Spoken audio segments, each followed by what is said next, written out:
Hey guys, welcome to PJT Forging, and today we're going to be working on a forged to finish solid steel knife. Shut up and sit down.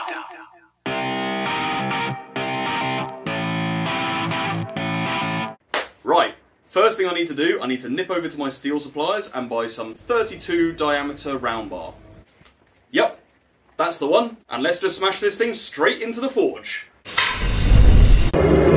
Hadouken! Alright, so the first step here is I'm going to be trying to upset the bottom a little bit. Not too much, but about as upset as Prince Andrew's legal team. Although, unlike his future, I want the steel to be nice and bright in order to achieve this.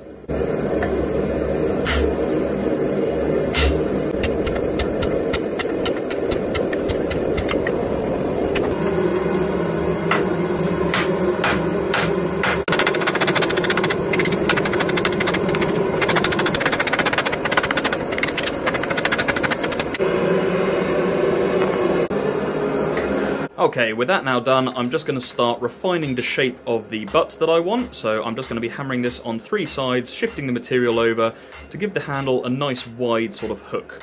And then I'm going to take it over to my forging press just to fuller in the narrowing that goes below the butt. I think it's fair to say we can all appreciate a nice full butt. There's something immensely satisfying about taking a solid piece of steel and squishing it into a consistency similar to Jabba the Hutt. I don't know.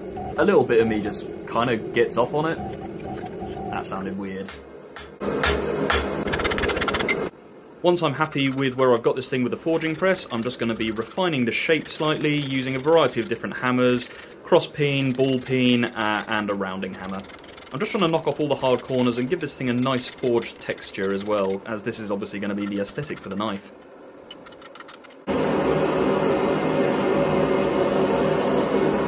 Here I'm doing a little bit of cold forging, and this is just to refine it slightly, without the risk of overdoing it.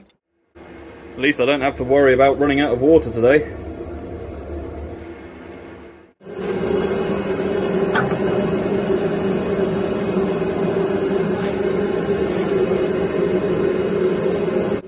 And then with the bottom half of the handle done, I'm now moving on to the top half. You can see here I'm switching between using 2 fullering dies and then using a top fullering die with a flat bottom. And this is just to achieve the general shape I want. When you're doing a fully forged project like this, you really have to think about what tools you're using, where you're placing your hammer blows, where you're placing your workpiece on the anvil, and also order of operations.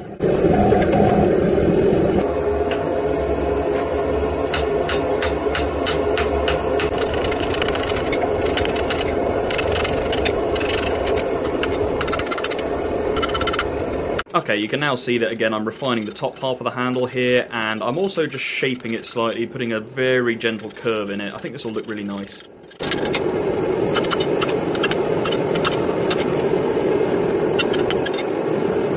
And then once I'm happy I've got this to the shape I want, I'm just going to give this thing a damn good brush, unlike what Jeremy Clarkson does with his teeth, and we'll see what we're left with.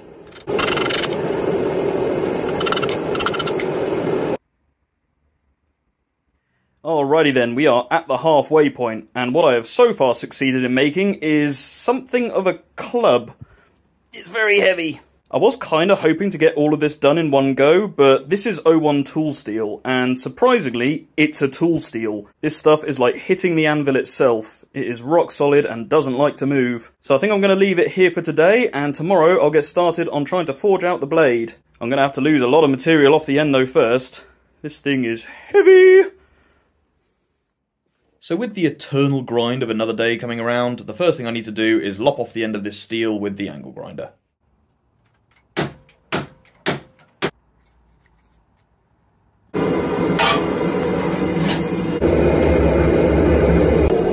The first thing I want to be doing with this thing is, once again with the fullering dies, I want to be forging in the area between the bolster and the blade. The trouble is with my forging press, as you can see, there's not a lot of space in here, so rather than trying to forge down the whole blade initially, I'm just concentrating on getting this first section done.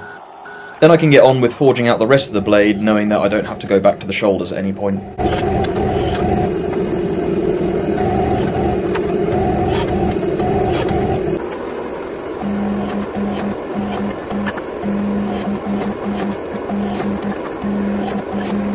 Another issue I came across is with my forging press, the dies like to slip a bit. I need to come up with a better way of securing these, so it kept sort of twisting the steel quite a lot. But once I got it roughly thinned out, I then took it over to the power hammer, and that's when the real work began. Getting rid of the peaks and the troughs, and levelling this thing out.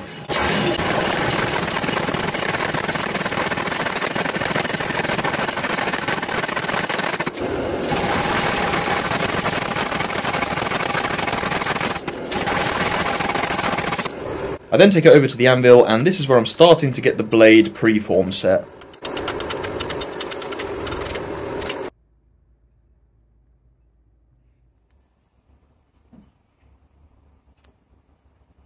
Alright, that's got the blade forged down to roughly the size I want it. As you can see, I've put this sort of downwards bend on it, and the reason for that is when we come in to forge the bevels, it's going to want to stretch this side out, thus making the blade kind of curve back up this way.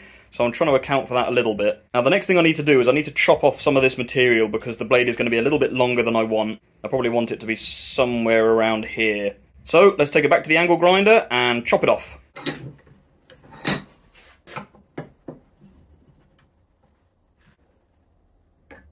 About there, I reckon.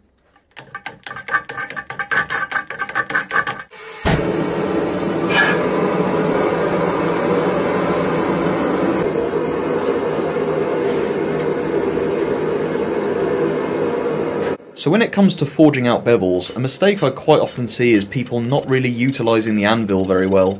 Yes, if you hammer on the blade hard enough, eventually the material will shift, but if you actually move the edge of the blade over to either the shelf of the anvil or one of the edges, you don't have to be as precise with your hammer blows, and you're not risking hitting the face of the anvil with the hammer.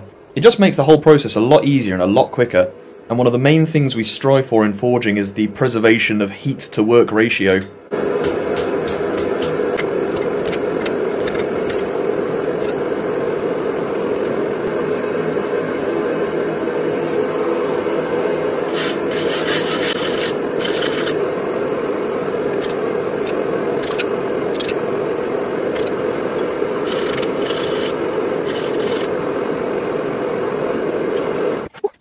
I am absolutely dripping in sweat. Whew. Alrighty, so after that session, I've got the knife cooling off in the vise. Next, I'm going to take this thing over to the belt grinder, and I am going to cheat slightly, because I am going to grind in a choil here and just tidy up the edges slightly. Then it'll just be a case of moving on to sharpening, heat treating, and then, well, that's it, actually, for this knife. There's nothing else needed. So here's the profile I've got in mind. So as you can see, even though I am cheating a little bit, I'm only taking off a tiny bit here, a tiny bit down here, and then I'll probably use my die grinder and some files just to put a little choil in here. So it's not a big cheat, but yeah, some of you are going to hate this, I know. Deal with it!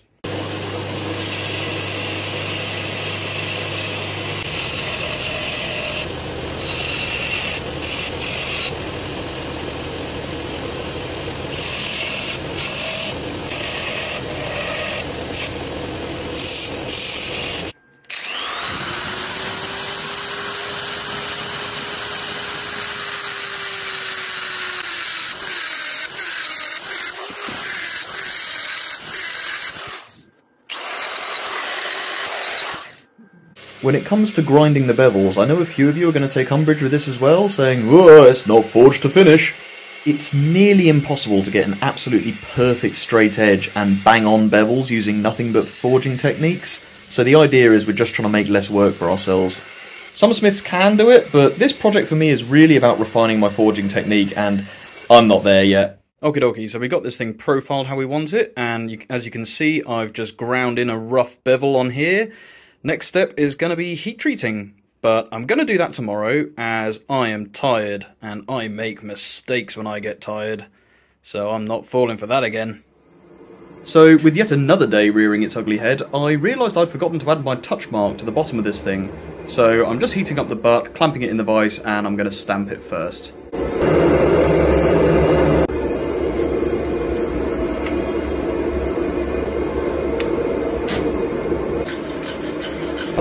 Next thing I need to do is normalise the blade, so I'm inserting this box section tubing into the forge, and this just allows me to get a more even heat along the edge of the blade without the burner making any particular hotspots. I then just take it out and let it cool at air temperature, and I need to do this 3 times. The reason we do this is to try and prevent any stresses in the material when it comes to the quench.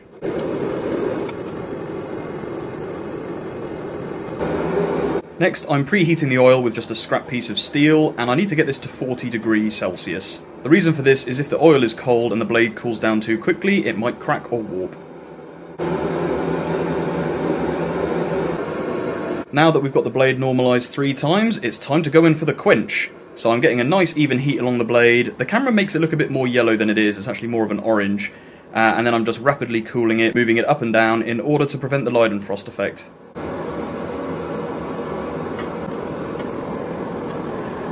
And then I just clamp it in the vise afterwards to help keep it straight.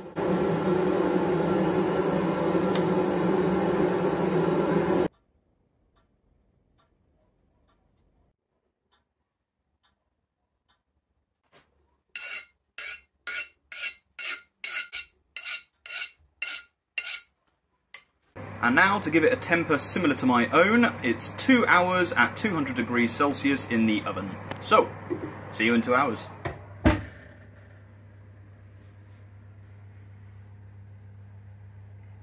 Hey. Oh my god.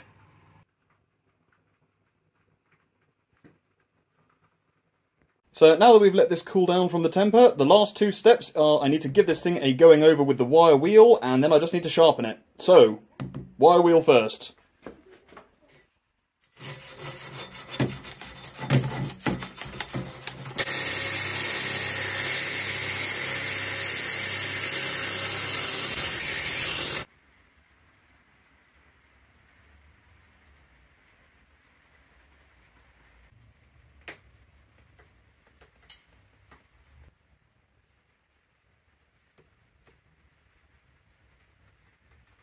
Hell yeah, me likey this thing. I've got this thing sharpened up, I've given it a buffing with a coat of wax, and yeah, we're done. So, let's go and test this thing. Riddle me this. What is approximately 3mm long and will totally ruin your day? Yes, yes. It's your penis! No. It's a nice big crack right in your cutting edge. Look at that little bastard right there. It is a very good thing I caught that little bugger when I did, because I was about to take this thing outside and start smashing some stuff. But yeah, that is a perfect example of something that wants to make one knife into 2. Now I know that somebody in the comments is going to say, why don't I just grind back the edge of the blade a bit until I grind out that crack? It's probably a little bit longer actually, maybe it's about 5mm. And yeah, I could do that, it doesn't look like it goes all the way through, but I don't wanna. This knife was never intended to be practical anyway. If you hit anything hard with this, the reverberations going through the handle are going to really hurt your hand regardless, so this was just a forging experiment. And I like the shape of it. It was always intended to be a wall hanger, so yeah, I don't see any need to alter it really.